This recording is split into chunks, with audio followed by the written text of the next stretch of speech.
Ma belle-sœur vient de vendre un appartement avant d'être placée sous curatelle renforcée car malade mentale. Le notaire de l'agence immobilière l'a représenté et l'acheteur avait choisi le sien.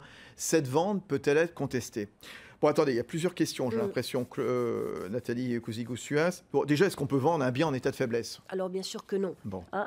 Mais il faut pour autant être déclaré. L'état de faiblesse... Parce que vous êtes notaire, comment vous vérifiez que le vendeur il a toutes ses capacités ?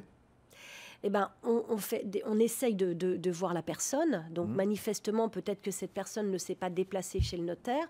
Donc, on essaye de rencontrer la personne. Mais attention, le notaire, il n'est pas psychiatre. Ah non. Donc, s'il a un doute, il doit requérir un certificat médical.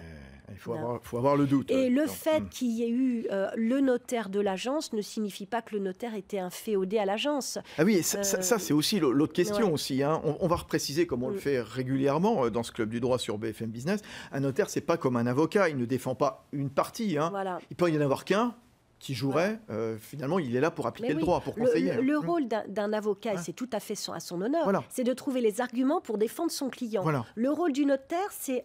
Le notaire, c'est l'homme du contrat. C'est de faire en sorte que le contrat soit équilibré.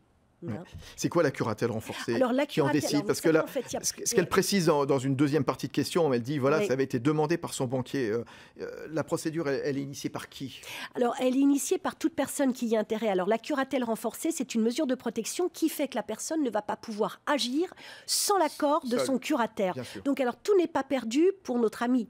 C'est-à-dire que la loi, elle prévoit en quelque sorte une sorte de période suspecte. C'est-à-dire que dans les 2 ans avant la mise sous protection, on peut revenir éventuellement sur les actes qui ont été faits, sachant qu'a priori, on est censé avoir toute sa tête.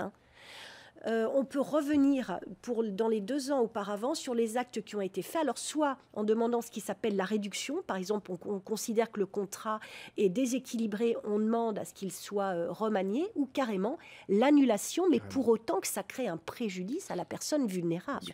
C'est la personne vulnérable qui doit être protégée, non pas ses héritiers. BFM Business, le club du droit, passez-moi le notaire.